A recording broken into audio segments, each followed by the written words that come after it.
Stand up straight with your shoulders back, मतलब सीधे खड़े हों और कंधे पीछे रखें। ये नियम सिर्फ फिजिकल पोस्चर के बारे में नहीं है, ये जिंदगी के प्रति आत्मविश्वास और जिम्मेदारी अपनाने के बारे में है। हमारा पोस्चर ना केवल इस बात को अफेक्ट करता है कि दूसरे हमें कैसे देखते हैं, बल्कि ये भी कि हम खुद को कैसे देखते हैं। जब आप सीधे खड़े होते हैं, कंधे पीछे और सिर ऊंचा रखते हैं, तो आप अपनी क्षमता और शक्ति की एक छवि प्रस्तुत करते हैं। आत्मविश्वास का ये बाहरी प्रदर्शन बदले में आपकी आंतरिक स्थिति को परिवर्तित करता है, जिससे आप कम चिंतित और अधिक सक्षम महसूस करते हैं। जब आप अधिक सक्षम दिखते हैं, तो दूसरे भी आपके साथ सम्मान से पेश आते हैं, और जब आपको दूसरों से सम्मान मिलता है, तो इससे आपका सेल्फ कॉन्फिडेंस और बढ़ जाता है। ये नियम हमें यह समझाता है कि जीवन के सभी बाहरी बोझ हमें स्वेच्छा से उठाने चाहिए और चुनौतियों का सीधा सामना करना चाहिए। सीधे खड़े होकर आप दुनिया की अराजकता को खुद पर हावी होने देने की जगह उसका साहस और दृढ़ निश्चय के साथ सामना करने का चुनाव करते हैं। इसलिए हमेशा सीधे खड़े हों और कंधे पीछे रखें। बहुत से लोग दूसरों की देखभाल तो बड़ी लगन से करते हैं, पर जब खुद का ख्याल रखने की बारी आती है, तब उतनी परवाह नहीं करते। दूसरों को परेशानी आती है तो कई अच्छी सलाह देते हैं, पर जब वही समस्या खुद पर आती है तो खुद ही उन सुझावों पर अमल नहीं करते। ये सेल्फ निग्लेक्ट ज्यादातर उनके इस अनकॉन्शियस बिलीफ से आता है कि वो इतनी ज्यादा देखभाल को डिजर्व नहीं करते। इसलिए हमें खुद को एक ऐसे व्यक्ति की तरह देखना चाहिए जिसकी हम दिल से मदद करना चाहेंगे। अगर आप किसी की पूरी ईमानदारी से केयर करते हैं, तो आप कभी नहीं चाहेंगे कि वो व्यक्ति किसी भी तरह की गलत आदतों को पकड़े, जीवन में डिसिप्लिन ना रखे या प्रगति ना करे। आप हमेशा चाहेंगे कि वो व्यक्ति अच्छा खान पान रखे, स्वस्थ रहे, मानसिक रूप से खुश और संतुष्ट रहे। इसलिए सेल्फ निग्लेक्ट से बचें और अपने आप की उसी तरह से देखभाल करें जैसे आप अपने किसी प्रियजन की करेंगे। किसी के लिए वो प्रियजन उसकी संतान हो सकती है, किसी के लिए माँ, पिता, भाई, बहन या दोस्त। जो भी हो, जब खुद का ख्याल रखने की बारी आए तो बराबर से देखभाल करें। ऑलमोस्ट हर इंसान ये जानता है कि जिन लोगों के साथ हम रहते हैं उनका हमारे जीवन पर गहरा प्रभाव होता है, पर इसके बाद भी हम ऐसी संगत में पड़ जाते हैं जो हमारे लिए नुकसानदायक हो सकती है। अगर हमें हानिकारक संगत से बच के रहना है, तो हमें सही और गलत की समझ होना बहुत जरूरी है। आपकी संगत सही है या गलत, ये समझने के लिए अपने साथियों के इन लक्षणों पर ध्यान दें। अगर आप कोई गलत आदत को छोड़कर अच्छी आदत अपनाना चाहते हैं और आपका दोस्त आपको ऐसा करने से डिस्करेज कर रहा है, तो वो आपका भला नहीं चाहता। अगर आपकी उन्नति से आपका दोस्त नाखुश है, तो उस पर आपको भरोसा नहीं करना चाहिए। अगर आपका दोस्त सिर्फ नेगेटिव बातें ही करता है और इसके कारण आपके जीवन में भी नेगेटिविटी बढ़ रही है, तो इस दोस्ती में आपका नुकसान ही हो रहा है। अगर आपके रिश्ते में केवल आप ही मदद करते हैं, तो आपका फायदा उठाया जा रहा है। इसलिए अपनी संगत के प्रति जागरूक रहें और ऐसे साथी चुनें जो आपको गलत करने से रोकें और बेहतर करने के लिए प्रोत्साहन दें। दूसरों से खुद को कंपेयर करना हमेशा से इंसान का स्वभाव रहा है, लेकिन आज सोशल मीडिया के कारण ये कंपैरिजन कई गुना बढ़ गया है। पहले लोग केवल अपने पड़ोसियों या दोस्तों से अपनी तुलना करते थे, अब वो दुनिया भर से लाखों करोड़ों लोगों से अपनी तुलना कर रहे हैं। पर इसमें एक बहुत बड़ी प्रॉब्लम है। सोशल मीडिया पर दूसरों के अचीवमेंट्स तो दिखते हैं, लेकिन उसके पीछे की कड़ी मेहनत और सेक्रीफाइस नहीं देखते। लोगों की बेताक सेल्फियां तो दिखती हैं, पर उसके पहले के दर्जनों रीटेक या फिल्टर्स नहीं देखते। इसके कारण इन पोस्ट्स को देखने वालों में उदासी और इनसिक्योरिटी की भावना आती है।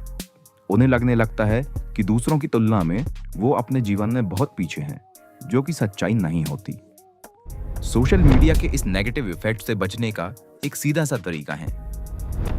अगर आपको तुलना करनी ही है, तो अपनी तुलना अपने पुराने स्वरूप से करें, ना कि आज किसी और के स्वरूप से। यही इस नेगेटिव साइकिल से बचने का एकमात्र सॉल्यूशन है। इसके बारे में जरा सोचिए। आपकी असली शुरुआत को आपसे बेहतर कौन जानता है? आपने जिन चुनौतियों का सामना किया है, जिन लड़ाइयों को जीता है और जो सबक सीखे हैं, उन्हें कौन समझता है? केवल आप। जब आप खुद को अपने बीते हुए कल से कंपेयर करते हैं, तो छोटे से छोटा इंप्रूवमेंट भी एक विक्ट्री की तरह दिखता है। क्या आपने आज एक पन्ना ज्यादा पढ़ा, क्या आपने आज 5 मिनट ज़्यादा वर्कआउट किया? क्या आपने कुछ नया सीखा? ये भले ही बहुत बड़ी उपलब्धियां नहीं हैं जिन्हें हजारों लाइक्स मिले, लेकिन ये आपके लिए एक रियल प्रोग्रेस है। इस प्रकार का सेल्फ कंपैरिजन आप में एक ग्रोथ माइंडसेट को बढ़ावा देता है या आपको अपनी पर्सनल जर्नी पर फोकस करना सिखाता है। इससे आप खुद के एफर्ट्स को और अपनी प्रोग्रेस को एक्नॉलेज करना सीखते हैं। इससे आपके नजरिए में जो बदलाव आएगा, उससे आप खुद के बारे में अच्छा फील करेंगे। तो अगली बार जब आपको तुलना करना हो तो याद रखें, केवल एक ही व्यक्ति है जिसे आपको पीछे छोड़ना है, वह है आपका बीता हुआ कल। क्या आप आज कल से बेहतर हैं? अगर हाँ, तो आप पहले ही एक अच्छी परिस्थिति में हैं। क्या आपने कभी ऐसे बच्चों को देखा है जो पूरी तरह आउट ऑफ कंट्रोल होते हैं और सोचा है कि आखिर इनकी पेरेंटिंग में गलती कहाँ हुई? शायद आपने किसी रेस्टोरेंट में, फंक्शन में या मॉल में देखा हो एक बच्चा जो अपने माता पिता पर चिल्लाता है, छोटी छोटी बातों पर जमीन पर लेटकर रोता है, हर बातचीत में टोकता है, खिलौने नहीं बांटता, चीजें फेंकता है, कभी कभी मार भी देता है। और आप सोचते हैं कि आखिर इस बच्चे का बिहेवियर ऐसा क्यों हो गया होगा। इसके ऑपोजिट आप दूसरे बच्चे भी देखते हैं, शांत, विनम्र, खुशमिजाज, लेकिन अपनी सीमाओं को समझने वाले, जिन्हें देखकर लगता है कि उन्हें अपने व्यवहार की समझ है और लोग उनके साथ रहना पसंद करते हैं। दरअसल इसके पीछे गलती बच्चे की नहीं, बल्कि माता पिता की होती है, जो समय रहते सीमाएं तय नहीं करते। जब बच्चा गलत व्यवहार करता है तब उसे टोकते नहीं, ना कहने की बजाय उससे समझौता करते हैं। अनुशासन सिखाने की जगह रिश्वत देते हैं, प्यार और ढील में फर्क नहीं कर पाते। धीरे धीरे बच्चा ये सीखता है कि अगर मैं ड्रामा करूंगा तो मेरी बात मानी जाएगी और मुझे कोई सजा नहीं होगी।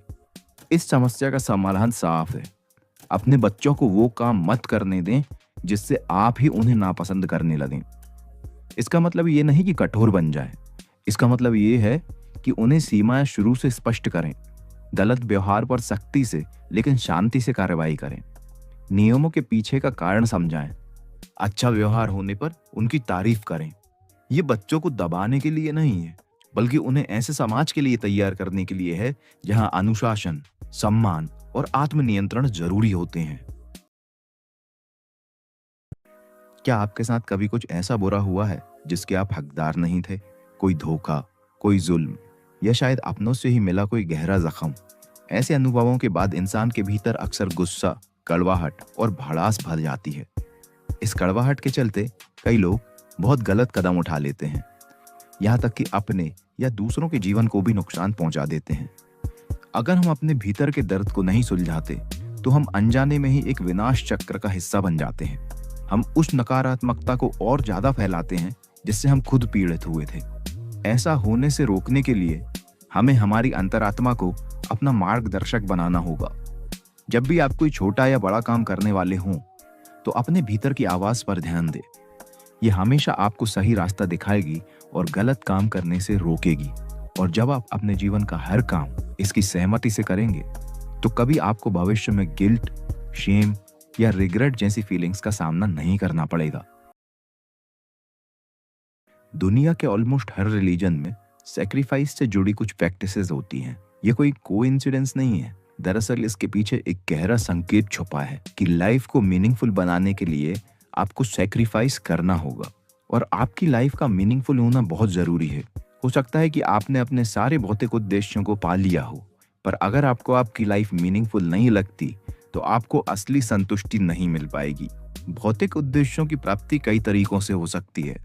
पैसा कमाने के लिए आप लोगों को ठग सकते हैं, संपत्ति बनाने के लिए आप अपनों से छल कर सकते हैं, पावर हासिल करने के लिए आप लोगों का शोषण कर सकते हैं, पर इससे आपकी लाइफ मीनिंगफुल नहीं रहेगी।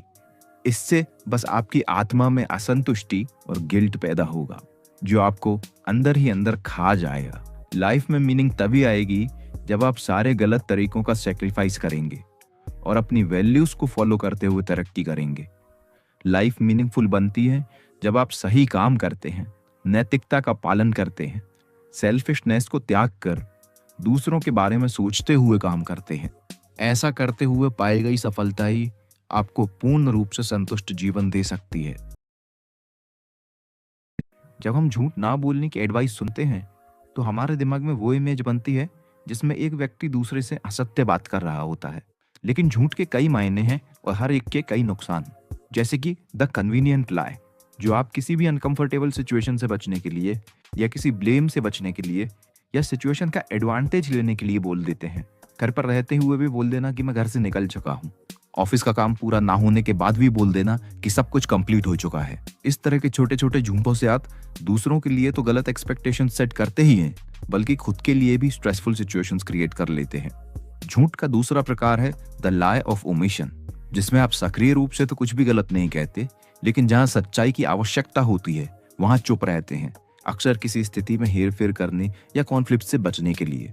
इसमें आप किसी गलतफहमी को कायम रहने देते हैं क्योंकि इससे आपका फायदा होता है। चुप्पी चुनकर आप झूठ को बढ़ावा देते हैं और सच बोलने के साहसिक कार्य से बचते हैं। यह आपकी ईमानदारी और सही बात करने के लिए खड़े होने की आपकी क्षमता को कमजोर करता है। पर सबसे विनाशकारी होता है सेल्फ डिसीविंग लाई, जो आप खुद से बोलते हैं।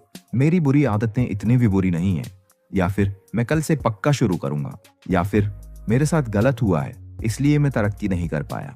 खुद से ऐसे झूठ बोलकर आप अपना जीवन ही बर्बाद कर रहे होते हैं, क्योंकि यदि आप किसी समस्या से इनकार करते हैं तो आप उसे कभी ठीक भी नहीं कर सकते। झूठ चाहे किसी भी प्रकार का हो, हमेशा नुकसान ही पहुंच जाता है। इसलिए कभी झूठ ना बोलें, ना खुद से ना औरों से। लास्ट टाइम कब आपने एक ऐसा कन्वर्सेशन किया था जिससे आपको कोई अच्छा आउटकम मिला हो?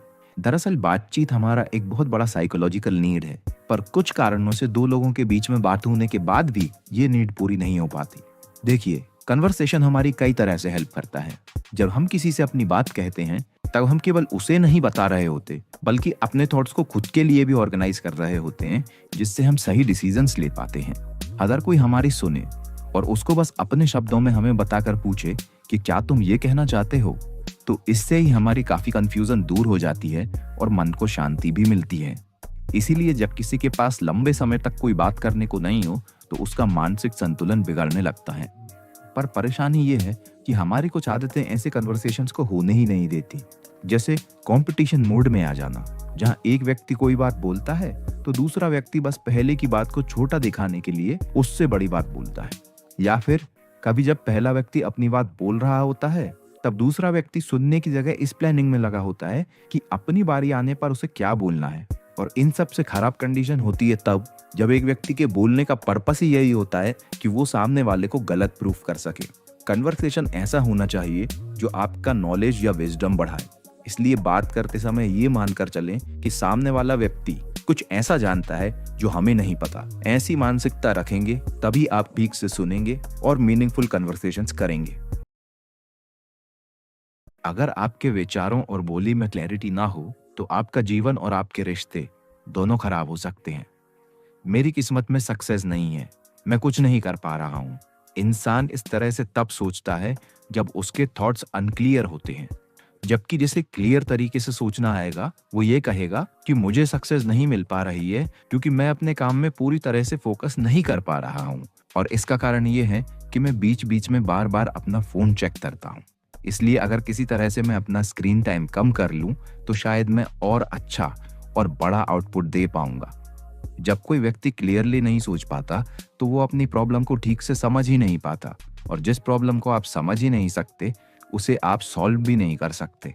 जबकि क्लियरली सोचने वाला व्यक्ति प्रॉब्लम को समझता भी है, उसके रूट कॉज को भी ढूंढता है और उसी से सॉल्यूशन भी निकालता है। इसी तरह अगर आप किसी से ये शिकायत करें कि तुम लापरवाह हो, तो ऐसा करके आप उनको प्रिसाइसली नहीं बता रहे हैं कि उनके किस बिहेवियर से आपको परेशानी हुई, बल्कि उन्हें ऐसा महसूस करा रहे हैं जैसे कि उनके कैरेक्टर पर अटैक हुआ है। ऐसे में सामने वाला व्यक्ति डिफेंसिव हो जाता है, जिससे लड़ाई होती है और उसमें असली प्रॉब्लम का डिस्कशन होने की जगह पिछली शिकायतों को खींच लिया जाता है और दोनों लोग एक लूप में लड़ते रह जाते हैं। और हाँ, जब तक दो लोग अपनी शिकायतों को क्लियरली कम्युनिकेट नहीं करते या फिर शिकायतों को अपने भीतर ही दबाए रहते हैं, तब तक समस्या धीरे धीरे बढ़ती ही जाती है। इसलिए अपने थॉट्स में और अपनी स्पीच में हमेशा क्लैरिटी रखें। एडल्ट्स कभी कभी ओवर प्रोटेक्टिव होकर उन बच्चों को ही नुकसान पहुंचा रहे होते हैं जिन्हें वे प्यार करते हैं। बच्चों की नेचुरल ग्रोथ में इंटरफेयर करके वो उन्हें फिजिकली ही नहीं, मेंटली भी कमजोर बना रहे होते हैं। उदाहरण के लिए, जब आप किसी बच्चे को थोड़े भी रिस्की फिजिकल गेम्स खेलने नहीं देते हैं, तो आप उससे चुनौतियों को फेस करके आने वाली निर्भीकता और सहनशीलता को छीन रहे होते हैं। हर चोट या खरोंच से बचाकर आप उसे उन लेसन से दूर कर रहे होते हैं जो स्ट्रेंथ को डेवलप करते हैं। आपको लग सकता है कि आप उसे सुरक्षित रख रहे हैं, लेकिन वास्तव में आप उसमें कमजोरी पैदा कर रहे हैं। इससे भी ज्यादा नुकसान तब होता है जब एडल्ट्स बच्चों में एक फिक्स्ड माइंडसेट पैदा कर देते हैं। जैसे कई स्कूली लड़कों के दिमाग में ये बात भर दी जाती है कि लड़कियां नेचुरली पढ़ाई में अच्छी होती हैं, इसलिए लड़कों के उनसे कम ही नंबर आते हैं। ऐसी बात मन में बिठाकर कई लड़के अपनी पूरी एकेडमिक लाइफ में ज्यादा मेहनत ही नहीं करते। और सबसे ज्यादा नुकसानदायक होता है बच्चों को उनकी गलती का परिणाम नहीं झेलने देना। कई माएं अपने बच्चों के लाड़ में उनके गलत काम पर भी कुछ नहीं बोलती। इससे बच्चों में अपने कार्यों की जिम्मेदारी का आभास नहीं हो पाता, जिससे वो कमजोर और इमेच्योर बनते हैं। ओवर प्रोटेक्टेड बच्चे जब बड़े होते हैं और तब उनके सामने अचानक से कोई भी डेंजरस, अनएक्सपेक्टेड या फिर अपॉर्चुनिटी से भरी सिचुएशन भी आती है, तो वो उसे सही तरीके से हैंडल नहीं कर पाते। इंसान का जीवन अथाह कठिनाइयों से भरा होता है। एक फलते फूलते परिवार में ही किसी को गंभीर बीमारी हो जाए तो हर सदस्य शोक में आ जाता है, टूटने लगता है और उम्मीद साथ छोड़ने लगती है। ऐसे ही लाइफ में सफरिंग और भी हजारों तरीकों से आ सकती है, और अगर हम इसमें डूब जाएं तो ये हमें पूरी तरह से निगल सकती है। ऐसे में हम होप को पूरी तरह खो सकते हैं और हमको लग सकता है कि जीवन की कोई वैल्यू नहीं है। ऐसी परिस्थिति को खुद से दूर रखने के लिए हमें याद रखना होगा कि सभी कठिनाइयों के बावजूद जीवन हमें कई अच्छे पल भी देता है। किसी अजनबी का हमारी हेल्प करना, कुदरत के किसी खूबसूरत नज़ारे का आनंद लेना या फिर किसी पालतू जानवर का ही हमारे लिए प्यार दिखाना। लाइफ हमें कई ऐसे छोटे छोटे पल देती है जिनमें कुछ देर के लिए ही सही पर गहरी खुशी छुपी होती है। इन छोटे छोटे पॉजिटिव मोमेंट्स में खुश होना हमारे लिए बहुत ज़रूरी है। इन पलों को कॉन्शियसली अपनाकर ही हम समझ पाते हैं कि जीवन में केवल कड़वाहट ही नहीं, मिठास भी है, और इसीलिए हमें निराश हुए बिना चलते रहना ज़रूरी है।